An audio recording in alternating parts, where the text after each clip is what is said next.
Democrats woke up furious this morning after their beloved CNN shattered their delusional and fragile worldview. CNN gives Democrats a couple of extremely difficult pills to swallow after they're forced to admit on live television by their own polling that Donald Trump is the most popular Republican president ever. You heard that right. They're also forced to admit that Donald Trump's economy, despite what the so-called experts said, is on fire. June's job reports beat expectations again, just like every other month of Trump's presidency. Tariff revenue is soaring while inflation is decreasing. And we know Democrats hate objective fact, they hate the truth, so this won't really make a difference. They'll still live in their Trump deranged bubble. But the data is undeniable at this point. Trump 2.0 is a massive success. As always, like the video and subscribe to the channel. We are on the road to 300,000 subscribers, so make sure you smash the like button and turn on the notifications so you never miss a video. But let's start with the big kahuna. CNN admitting Donald Trump is the most popular Republican president in history. I mean, every politician would like this number here, especially to see it go up. How about compared to other presidents who were Republicans? Yeah, it's history making. It's history making. What are we talking about here? So why don't we look back? We have all the presidents, Republican presidents, going back over the last 35, 36, 37 years. What are we talking about? GOP, who strongly approved 5 months in. Look at this. George H.W. Bush, Bush 41, 46%. Bush 43, 59. You see Trump, the first term, 53. But look at this, 63%. He beats all the other Republicans on the board here. And I was looking even back since Reagan. And get this, Donald Trump beats Ronald Reagan when it comes to the strongly approved 5 months. And of course, Reagan was coming off that high after that assassination attempt. So the bottom line is Donald Trump is making history with the Republican base. He is more beloved by this Republican base than any Republican base loved any GOP president 5 months in. It is history making. So this polling is huge for two different reasons. Number one, obviously, you know it pisses Democrats off. It shatters their entire worldview that all these Republicans are regretting their vote, that this isn't what they voted for, that they were tricked and misled and lied to by Donald Trump. We all knew that talking point was just massive cope. I mean, are we supposed to believe the people who distance themselves from family members who voted for Donald Trump, call everyone who voted for Donald Trump a Nazi, a fascist, a racist, a misogynist, is now all of a sudden in such close proximity to Trump supporters that they're receiving all of this honest feedback about their buyer's remorse? They simply can't accept reality and will craft an imaginary scenario in which they're the righteous ones. It's what they always do. But the second reason this poll is so important is because it should show to Republicans who are trying to oppose Donald Trump's agenda that this man's popularity and support is the real deal. The American people want this overwhelmingly, and it would be in their best interests to get behind the movement. Donald Trump has had an epic 2 weeks, from policy moves to peace deals to trade deals, successful military campaigns, successful military missions, and a slew of Supreme Court rulings that are in his favor and allow him to advance his agenda. And today, CNN has to report the most recent victory, that the job market under Donald Trump is booming, despite the experts predicting doom and gloom and saying that his economic policies were going to drive us straight into a recession. Take a look. You expected some of this, but this is better than expected? Yeah, Sarah, it is. Look, this jobs market is like the Energizer Bunny. Every single time we expect it to run out of steam, it just keeps going and going. So these new numbers show that the U.S. economy added 147,000 jobs in June. That was well ahead of the expectation of about 118,000, well ahead of some whispers that we heard on Wall Street of a sub 100,000 number. So this is indeed beating expectations. We were also expecting a slowdown. We did not get that. This is basically in line with May, which was revised higher. It's also good news. The unemployment rate was expected to go up, It didn't. It went down to 4.1%. That is a very healthy number. This is still relatively historically low. And again, it's below the 4.3% that we had expected. Wow, so surprising. It's almost as if Trump's economic policy that disincentivizes businesses from offshoring American jobs and incentivizes them to bring them back to America would cause job growth in America. The only people who refuse to see that this was a possible outcome are people so blinded by their Trump hatred that they were rooting for the downfall of America because it would make Donald Trump look bad and make them feel good. It's almost as if crafting new trade deals with partners that open their markets to American businesses would cause American businesses to expand operations and hire more people. This was always a possibility because understanding Trump's policies was easy. And I've tried to break them down in countless videos to make sure people understand. But sure, there was a possibility that they wouldn't go as planned and things might not go well. The difference is Democrats were rooting for the latter. They were rooting for America to enter a recession because it would make Trump look bad. They refused to believe Trump is capable of doing anything correct because that would shatter their worldview that they made an intelligent, analytical, rational decision to oppose Donald Trump because they concluded in all of their infinite wisdom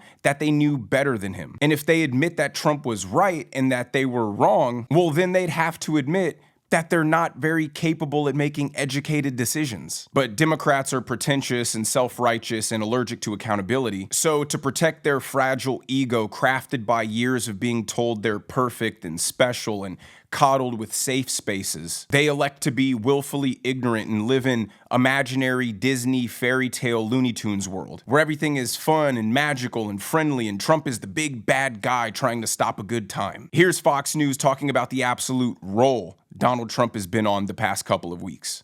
When the big beautiful bill inevitably passes, it's going to add to a week and a half of key moments, consequential moments in this second term for him. We made a list. It starts on June 23rd with the Supreme Court allowing the Trump administration to restart swift deportations of migrants away from their home countries. 4 days later, the Supreme Court sided with the Trump administration on nationwide injunctions in that birthright citizenship case. June 30th, the S&P 500 and the NASDAQ closed at record highs. They capped the best quarter in over a year. Two things on July 1st. First, Israel accepted the Trump-led ceasefire plan that could end the Gaza war in 60 days. And also, UPenn modified a trio of school records set by the transgender swimmer Leah Thomas. Then July 2nd, yesterday, Trump announced a trade deal with Vietnam that's going to let U.S. goods into that country duty-free. So all of this is happening on the eve of Trump's big, beautiful bill being passed by the House of Representatives. As I'm recording this, Hakeem Jeffries, Walmart Obama, is in the middle of this 6-hour spiel where he's just trying to stall for time and be annoying to everybody as another theatrical performance stunt because that's all the Democrats know how to do. And once he's tired himself out, the House will move forward with voting and the bill will pass, being sent to Donald Trump's desk, which I assume he'll sign into law tomorrow on July 4th. So Democrats just can't catch a break at all. But another stunning poll that highlights just how demoralized and defeated the Democrat Party is was just released by Gallup, showing the percentage of Americans in each party who are proud to be Americans. And before I show you guys the numbers, leave a quick comment down below and take a guess. How low do you think this number is for the Democrat Party? So this poll shows pride in being an American by political party between 2001 and 2025. And first, let's take a look at the red line, which is Republicans. They have averaged around a 90% rate since 2001. That includes during Barack Obama. That includes during Joe Biden. The Democrats, however, which are the blue line, reported being most proud under George W. Bush. Ever since then, it's been on this precipitous downfall, really falling off a cliff in 2016 when Donald Trump was elected, and now falling to an all-time low of 36%. So it isn't just hyperbole when we say that the Democrat Party hates America. Like I said, they were the ones rooting for us to enter a recession just to be able to say, ha ha, Donald Trump's economic policies failed. They're a bunch of crybabies throwing a tantrum. They're only happy to be Americans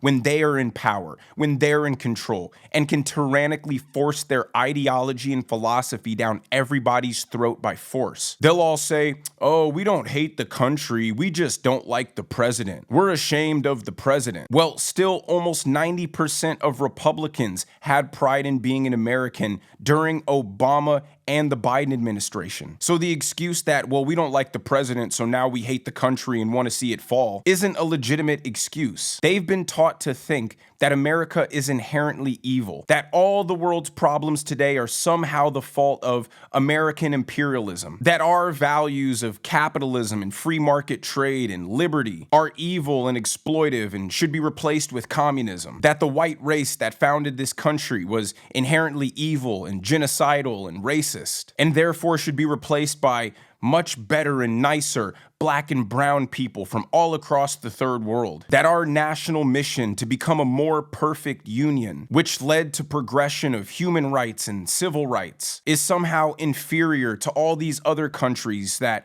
prefer authoritarianism, prefer to subjugate women, prefer to perpetuate modern day slavery. So yes, Trump is certainly a reason why they hate America. But it's not just Trump itself, it's Trump's message that we are abandoning the shameful and guilty mindset that the left adopted as virtuous, compassionate, and intellectual, with a return to American pride. They don't like American pride. And they even reveal that on CNN. The same guy that dropped the poll numbers about Trump being the most popular Republican president ever also dropped some stunning polls about the Democrat Party and their sympathy for Islamic terrorists. This is crazy stuff. Who Democrats sympathize more with, Israelis or Palestinians? In 2017, the Democratic Party was a pro-Israeli party. Look at this. They sympathized with the Israelis by 13 points, more with the Israelis than the Palestinians. But look at this sea change. Now Democrats sympathize more with the Palestinians by 43 points. Oh my God, that is a change in the margin of 56 points over the course of just 8 years. So all of a sudden, it's the pro-Palestinian position that actually reigns supreme in Democratic politics, not the Israeli position. And that is part of the reason why Mamdani was able to do so well in this primary, because those attacks over Israel, simply put, did not ring true for Democrats. They're now on the side of the Palestinians, not the Israelis. So this drastic of an opinion change over a period of 8 years is not organic. It is manufactured. It is part of the Marxist propaganda machine that has infected the Democrat Party ever since Trump came down that escalator. Somewhere along the way in the Democrat Party, it became cool to stand up for the little guy, or the perceived little guy. But because their entire platform is based solely on identity politics, they determine who the little guy is, who's the person worth fighting for, strictly based on skin color and nothing else. And when you have such a stupid and racist worldview, deprived of any context or rationality, you end up supporting Hamas because they're brown, which means they're victims, and hating Israel because they're white and they're part of Western civilization. This identity politics-based sympathy is so disastrously stupid because the Democrats claim to be the party that stands up for LGBTQ rights, is the party of women, is the party that believes in democracy and the rule of law. Yet groups like Hamas will throw you off of buildings for being gay, subjugate and oppress women as second-class citizens, and are evil anti-Semitic authoritarians who start wars and then hide behind their own civilians and use them as meat shields. But Democrats will support them because they think all power imbalances are racial and can't look past that. Now, if you thought that poll was shockingly disturbing, wait till he shows you that same poll, but for Democrat voters under the age of 50. Take a look. Yeah, so, you see this among Democrats overall, right? But we know that Mamdani's base was younger voters within the Democratic Party. And so I want to break it down with younger Democrats. Correct. So take a look here. Who age 18 to 49 Democrats sympathize more with, the Israelis or the Palestinians? Again, in 2017, younger Democrats sympathized more with the Israelis by 14 points. Look at this shift now. Palestinians, they sympathize more with the Palestinians by 57 points. That is an over 70-point shift in the margin in just a matter of 8 years. So the bottom line is, Mondani's base within the Democratic Party and the base of the Democratic Party of younger voters, younger Democrats, have changed tremendously on this issue in 8 years' time. I rarely ever see shifts like this, Kate, in which you see one side of the equation leading by 14 points 8 years ago, and then all of a sudden the other side of the equation leading by 57 points. The bottom line is the politics around the Israelis and the Palestinians have shifted tremendously among Democrats, and they've shifted specifically tremendously among Democrats who are under the age of 50. This is why being a Democrat has to be the most embarrassing thing possible. No one has common sense. No one is able to even consider for a second, hey, wait, am I supporting violent anti-Semitic terrorists? Because you're unable to question any facet about what the party stands for, or you'll be exiled. And because they're all spineless and afraid to be individuals and scared to get shunned from the group, they just go along with whatever ridiculous and radical talking point the Democrat propaganda machine says they should care about this week. That's why so quickly they'll go from caring about Ukraine to caring about Palestine to caring about Mexico to defending Iran. And this problem is so bad amongst the youth of the Democrat Party because what's considered cool and fashionable is to just virtue signal. You don't have to know anything. You don't have to do anything. All you have to do is say that you care. That's it. It's performative. It's theatrics. It's a bunch of grandstanding and patting yourself on the back. They don't have to actually do anything about any of these issues they supposedly care about. All they have to do is make an announcement that they care about a particular thing and receive the cheers and applause from everybody in their echo chamber. But I digress. The last thing I'm going to show you in this video is even after the Supreme Court ruling that these rogue activist district court judges have to stop blocking Donald Trump's agenda. Just yesterday, a Democrat federal judge defied the Supreme Court ruling and issued that Donald Trump, listen to this, must reopen the southern border and let the illegal immigration crisis continue. I'm not joking. New at 4 tonight, President Trump's executive order that suspended asylum access at the U.S.-Mexico border is unlawful. That's the ruling issued a short time ago by a federal judge who said that neither the Constitution nor current immigration law gives presidents the power to remove people from the U.S. without the chance to apply for asylum. The judge is giving the Trump administration 2 weeks to appeal before today's ruling takes effect. In this ruling, this judge declares that every single person on planet Earth has a right to come seek asylum in the United States. And thus, Donald Trump cannot limit letting people into the country to apply for asylum. Well, that was the whole game under the Biden administration. Let these people in. Let them claim that they're asylum seekers. Let them claim that they're refugees. When under any regular administration, 99.9999% of all the people claiming asylum status would have got denied and turned away within a 5-minute conversation with the Border Patrol. Biden decided to let all of them in, fly them anywhere they want in the United States, give them free housing, free food, free healthcare, set a court date 10 years down the road, hope that these people would pop out 3 or 4 American children, and then finally at some point in the future, the courts would see that they've had a job,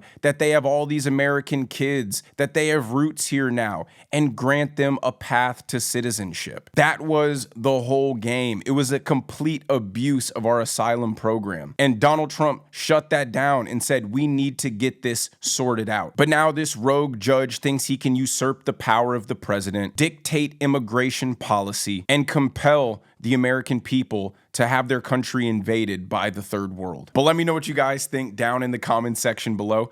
If you enjoyed the video, make sure you hit that like button. Make sure you subscribe to the channel if you haven't already. Turn on the notification bell so you never miss a video. And I will see you guys in the next one.